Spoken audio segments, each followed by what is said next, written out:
Kipindi hiki cha Mimi na Tanzania kinaletwa kwenu na Salolin, Color Your World, inayopendwa na kuaminika kwa kizazi na kizazi, pamoja na taulo za HC, ushindi wa kila mwanamke. When it's gotta be cool blue, Salolin will make it true. When it's gotta be juicy orange, Salolin will have that range. But when it's gotta be dazzling gold, Salolin will make it strong and bold. There is only one paint that won't let you down, to make your world what you want it to be. It's gotta be Salolin, Salolin, Color Your World. Labda niulize, ni nini siri ya kujistiri kama mwanamke? Mona, embu tuambie. Siri kubwa ya kujistiri kama mwanamke ni kuvaa mavazi yenye heshima. Vizuri sana. Sasa leo nina siri kubwa zaidi. Hii ni pedi ya Human Cherish au HC. Inakuja kwa size tofauti tofauti kulingana na mahitaji. Ni pedi inayokufanya ufurahie uhuru wako kama mwanamke. Kwani inakaa vizuri na ina wembamba fulani hivi amazing. Na cha kushangaza zaidi, HC ina ubaridi wa kuburudisha, iliyotengenezwa kwa pamba kwa 100%, inayowezesha kufyonza unyevu wote kwa haraka na kwa wingi.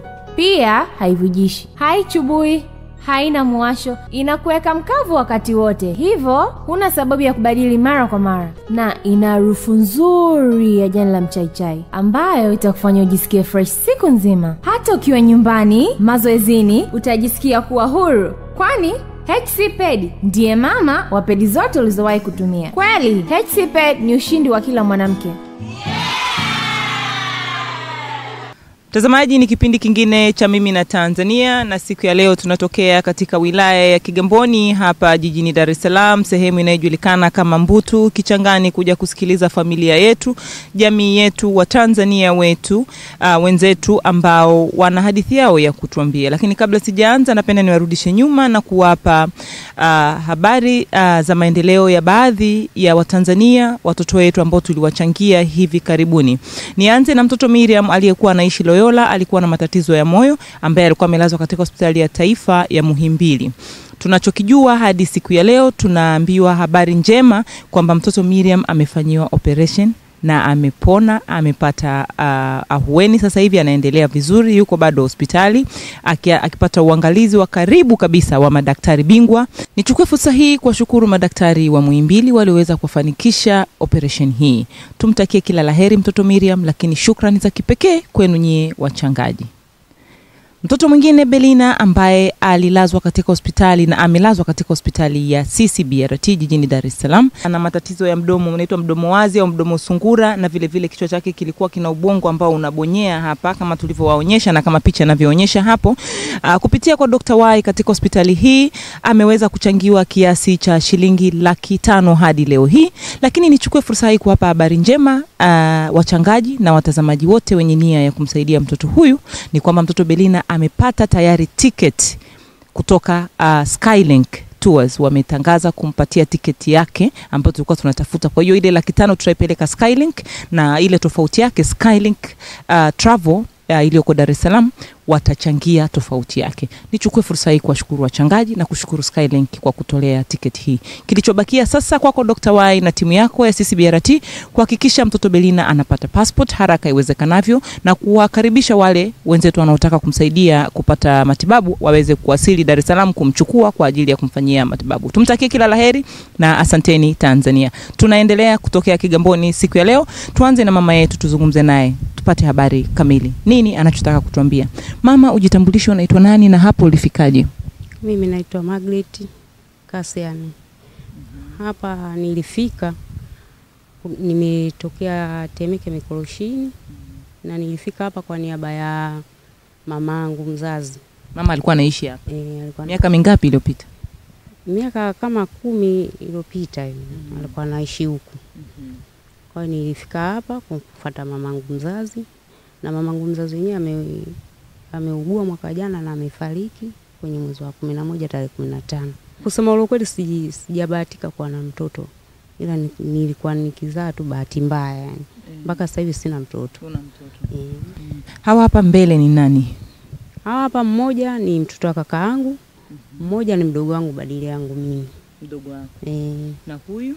Huyu ni mjukuu wangu, mtoto wa mwanangu hapo, mtoto wa kaka yangu. Mtoto wa kaka yako. Kaka yako yuko wapi? Kaka yangu hayupo na yeye pia amefariki. Kwa hiyo ulimchukua huyu kumsaidia baada ya kifo cha kaka. Yaani tangu amezaliwa tuko naye huyu. Tangu amezaliwa tupo naye na alikuwa anamlea sana mama yangu, ndo alikuwa anaishi naye. Kwa hiyo mama alipofariki majukumu hayo ndo ametuachia sisi, mimi na mdogo wangu.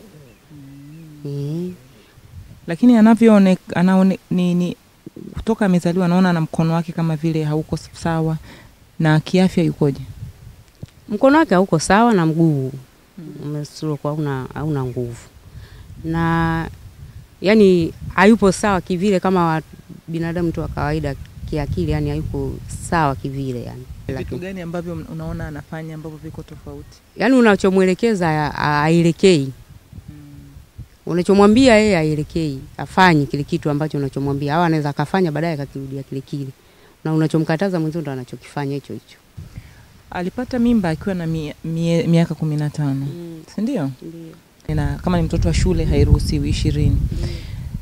Ili ni kupata mimba ya kawaida ama kuna chochote kilichotokea ambacho wewe kama mzazi unataka kukielezea? Huyu mimba, yani mimba alivyopata kapata katika mazingira yani kama amebakwa. Mazingira ya kubakwa. Kwa sababu yani mimi nilishtukia tu ile mimba. Na sikujua ile mimba kaipata katika mazingira yapi. Kwa sababu anatembea sana huyu hapa. Yani anatembea na anaweza kaondoka hapa hata siku 2 usimuone, analala anakokujua mwenyewe. Akirudi hapa ukimuuliza yani akujibu chochote. Akujibu chochote. Na unadhani swala la elimu, kwa nini hakwenda shule? Kusema kweli swala la elimu na sisi wenyewe yani hapa tulipo tulishindwa kumpeleka shule kutokana na mazingira tulikuwa nayo. Maisha yetu kama unavyoyaona, yani maisha yetu magumu sana. Na tumeanza muda mrefu, yani mpaka hapa nilipofikia nimeelemewa kweli mpaka nimefikia hapa. Mazingira yetu magumu sana, sana. Hichi kibanda unachokiona ndio tumemuguza mama mpaka amefariki hapa. Na amefariki tukiwa mimi na mdogo wangu. Na hapa ndo mnapoishi? Hapo ndo kwetu tunapoishi na ndo tunapolala. Na tumemuguza mama yetu mzazi humo mpaka amefariki humo ndani. Kafariki mama yetu mimi nikiwa mimi na mdogo wangu. Na unafanya shughuli gani kujikimu kimaisha? Mimi nipo kwa mama mmoja hivi, mama lishe, na ushausha vyombo tu. Asubuhi natoka hapa naenda huko namsaidia kuosha vyombo. Na nigia shilingi 3,500. Na hata hivyo siku nyingine huwa sirudi kutokana na nauli.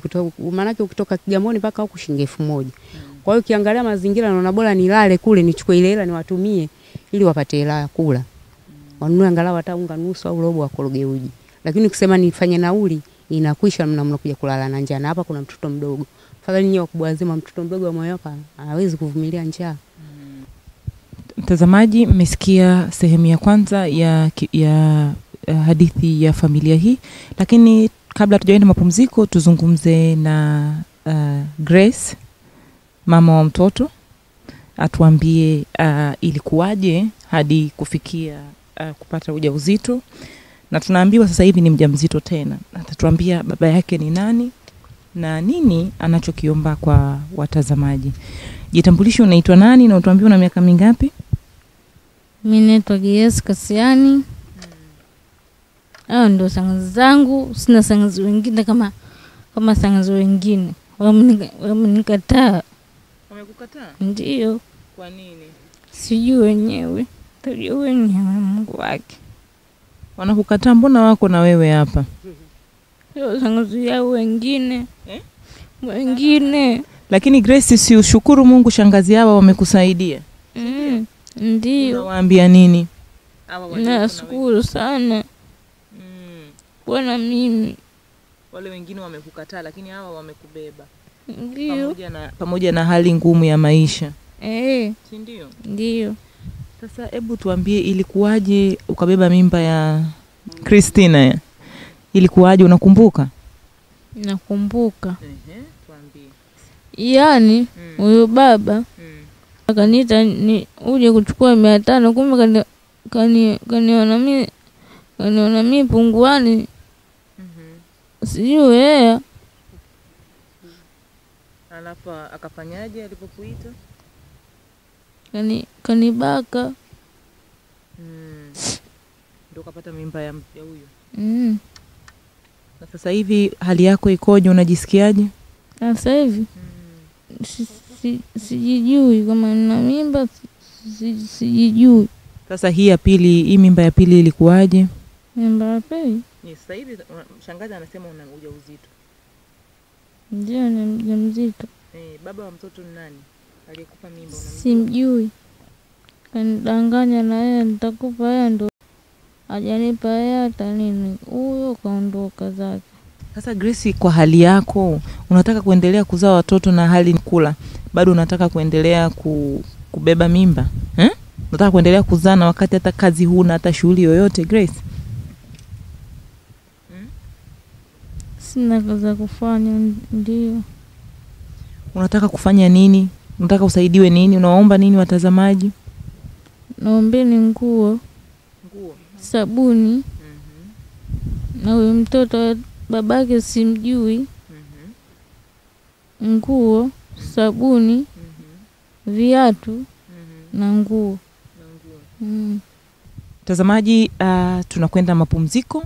Tutarudi kuzungumza na mama mdogo wa Grace, shangazi mdogo wa Grace, ambaye naye atatuambia hali halisi. Lakini tumemsikiliza Grace, mtoto aliyepata mimba ujauzito akiwa na miaka 15, na sasa hivi ni mjamzito, lakini hajui baba wa mtoto wa kwanza na wala hajui baba aliyempa mimba.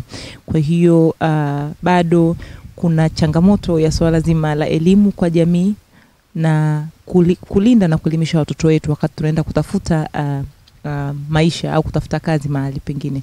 Usiondoke, tutarudi. Kipindi ni Mimi na Tanzania, tunatokea Kigamboni siku ya leo. Niko na Kim Magawa na Sam Sewando. When it's gotta be cool blue, settling will make it true. When it's gotta be juicy orange, settling will have that range. But when it's gotta be dazzling gold, settling will make it strong and bold. There is only one paint that won't let you down, to make your world what you want it to be. It's gotta be Saddlein. Color your world. Pezi mtazamaji, tunatokea Mbutu Kichangani hapa katika wilaya ya Kigamboni, na usemi ule unaosema hujafa hujaumbika, basi ni katika familia hii ambayo imepoteza mama mzazi. Wameishi kama yatima kwa muda mrefu, mtu na mdogo wake. Lakini sasa tuzungumze na mdogo mtu ambaye pia anaishi katika nyumba hii. Ni Selina Nyati. Mazingira yangu kusema kweli magumu. Naomba Watanzania nipate msaada. Hapa nilipo naumwa maradhi ya kisasa. Natumia dawa lakini chakula cha kukila sikijui. Saa nyingine dawa nakula nahangaika kitandani, nalewa, cha kukila cha maana hakuna. Naona maisha yangu magumu. Una familia, watoto wako wapi? Mume yuko wapi? Mume sina, nilikuwa na mume nakaa nao ndo ameniletea maradhi kanikimbia, sina. Hapa nilipo mlemavu. Tena maisha magumu, sina baba wala mama. Mpaka dadangu hangaike na dozi ninazokula, saa nyingine nalala na njaa. Mpaka dadangu siku nyingine anarudi vivi, hamna kitu. Nashindwa nimeze hizi dawa nsimeze, lakini na meza tu hivi, nahangaika nazo. Nilivyoambiwa kwa daktari usipotezee dozi, nakula hivyo hivyo, lakini bado tangu nimeanza mwezi wa 6 mpaka sasa hivi. Ningepona lishe sasa hizi mwili ungekuja, lakini bado na hali sio. Inatakiwa nile kutwa mara 3 chakula nishibe ndio nipate kula, lakini na meza tu. Saa nyingine na kunywa uji haufai kitu. Nakuwa nalewa nahangaika kitandani na mdanda dada na mngangania, yani nahangaika.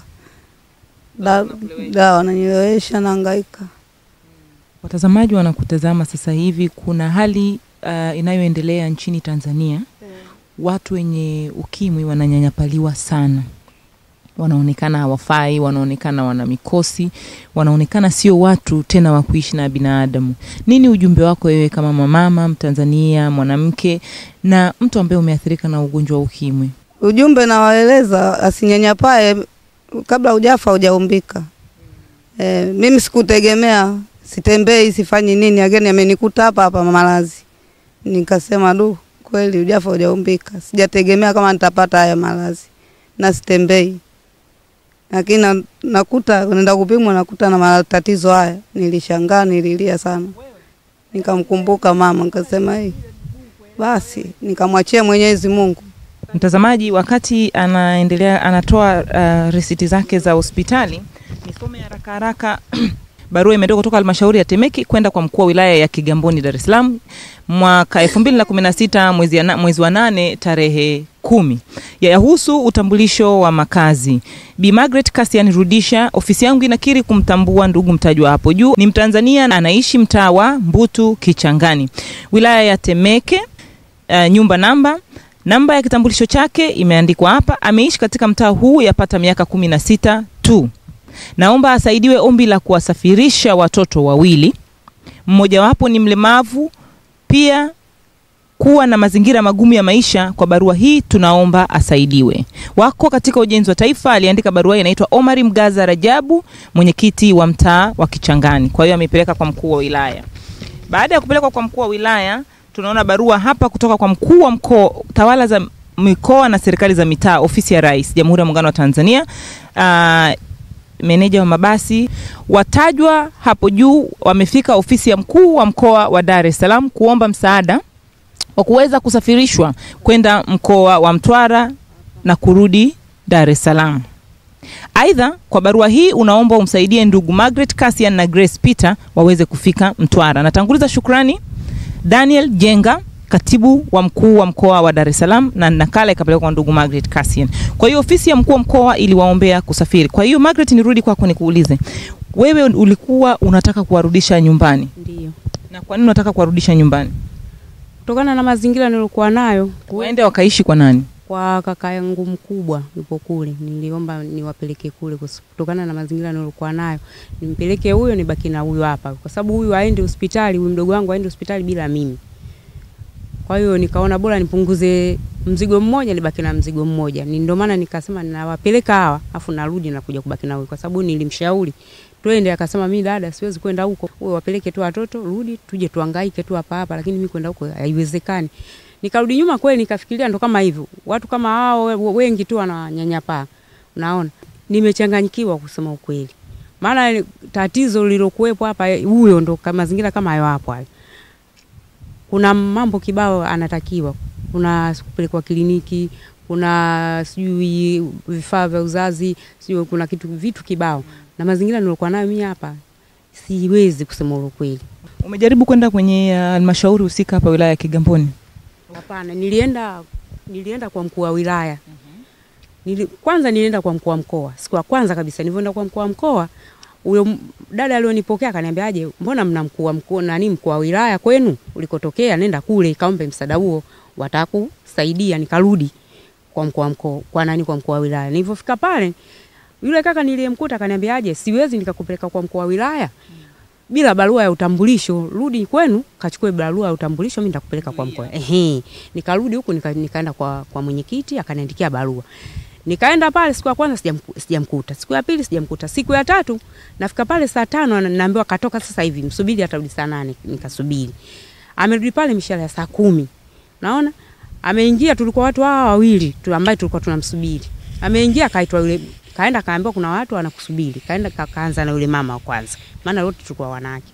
Kaingia yule mama. Kaongea naye, alivyomaliza katoka. Alivyotoka akaingia OCD. Sijui ni wa wapi. Lakini nilisikia tu anamuongelea OCD.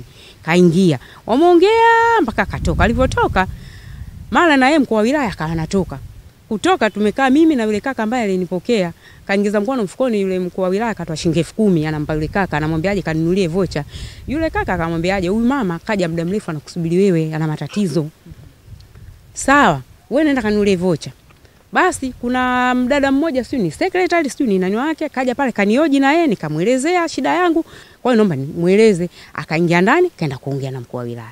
Baadaye sasa mkuu wamekaa huko ndani walikaa kama watu watatu, mkuu wa wilaya mdada, mara yule mdada katoka, mara nasikia mlango unafunguliwa akatoka kaka huyo kaka. Alivyotoka yule kaka nasikia tu sauti yani inatoka kule ndani. We mama unataka kusafirisha watoto? Dili na huyo hapo. Na yeye akajibu akasema dili na mimi ndo nasafirisha watu kusini. Mimi ndo na magari ya kusini. Njoo huku mama. Sawa. Mimi nikanyanyuka nikawa namfuata. Nikajua labda tunaenda sehemu kama hivi tukae anioji tatizo langu nini au nini. Tukawa tunashuka sasa chini. Maana tulikuwa juu gorofani. Tumeshuka mpaka chini, tulipofika chini kwenye kodo akawa anatembea tu anatoka yani ananitoa nje ngamu. Mule na ngamba. Mimi nilijua kuna sehemu tunaenda kukaa unioji tatizo langu nini. Mbona unanitoa nje? Kwani wewe ulikuwa unataka kuonana kuongea na mkuu wa wilaya? Yule ndio kesha kutoa mheshimiwa kesha kutoa kashanitoa Wewe dili na mimi ngambia sawa. Basi dili na mimi ndio kanitoa nje kabisa. Nje ya geti. Kanitoa nje ananule shida yako nini? Nikamwambia si nimekuambia shida yangu. Ina maana wewe mama wewe una mashamba huko ulikotokea. Mashamba ya nini? Mashamba una mashamba. Mimi mbona sikuja kuomba unga wala nani mchele hapa. Mimi nimekuja kuomba nauli kama kuna uwezekano nisafirisha watoto. Hali yangu sio nzuri, hali yangu mbaya. Basi yule kaka alichonijibu wewe una namba ya simu? Nikamwambia ndio na namba ya simu. Nipe. Sijui aliingiza kweli kwenye simu sijui akaana cheza simu yake. Alipomaliza pale akaniambiaje basi wewe nenda nyumbani, ukishafika nyumbani sisi tutatuma watu wa ustawi wa jamii waje kusurvey kwenu. Naona ili tujilizishe sawa. Mpaka leo sijapata simu yao. Natoka pale nikarudi tena kwa mkuu wa mkoa. Yule dada niliyomkuta pale akaniambiaje basi wewe nenda nyumbani. Mimi nitakupigia simu, nige namba zako za simu, nitakupigia simu, nitaongea na mheshimiwa. Kitu chochote kitachoendelea nitakwambia. Nikarudi nyumbani. Kweli yule dada siku ya pili yake anipigia simu. Njoo chukue. Uchukue nini? Akaniambia njoo chukue usafiri. Nikamwambia sawa. Mimi nimeenda paka pale. Nafika pale namuuliza usafiri wenyewe ndo kanitolea karatasi hizo hapo. Meneja wa mabasi, kituo cha mabasi yaendayo kusini. Nikaenda Temeke, Sudani. Nimeenda pale nilipofika ofisi ya kwanza wakaniambia wewe hii barua umeitoa wapi? Ngamba si inajieleza hapo. Serikali ndio hao wanatukamata kila siku wanatulipisha ushuru. Hivi hapa nimetoka kulipa ushuru sasa hivi katoka karatasi. Siti sio alizolipisha ushuru sio anapakia nje ya nani hawaingii terminal sio Mbagala huko ananionyesha. Ngamba mimi sikufuata hilo. Wewe niambie utanisaidia au unisaidie? Akanikatalia. Ya tatu akaniambia mama afadhali ungekuja wewe tu na watoto tungekusaidia. Lakini umekuja na barua ya kutoka ofisi ya mkuu wa mkoa wakati mnafunguleni nyinyi watu wenye matatizo kama hapa. Kwa nini asikupe tiketi? Ungekuja na watoto mimi yani ruksa tungekupeleka, lakini hivi hatuwezi kukupa msaada wote. Rudi huko. Matokeo yake siku hiyo mara mwisho nilipokwenda yule dada ananiambia wewe unataka kumuona mkuu wako? Nikandio. Subiri. Sijui kama atakuja, akija kama atakubali kuongea na watu. Kaambia haya, nikatoka zangu nje. Nimekaa pale, baadaye anatoka anasema mkuu wa mkoa leo haji. Mimi nikarudi zangu nyumbani, ndio nikaamua kuja kwa kwenu nyinyi. Mtazamaji, hiyo ni hadithi ya mama Margaret, mmemsikia. Sasa turudi kuangalia vyeti vya dada yetu ambaye ni mwathirika. Na inaonekana kweli anatibiwa katika Jamhuri ya Muungano, Wizara ya Afya, Ustawi wa Jamii. Kwa hiyo hii ndio kadi ambayo unapeleka unaenda kuonyesha wakati unachukua dawa. Kwenye usafiri wa kwenda kuchukua dawa. Mtazamaji, sasa naona tufike tamati. Kama mmeona ni kweli dada huyu tumeona risiti na dawa zake hizi hapa, lakini kama mnavyomuona ni mlemavu Selina Nyati.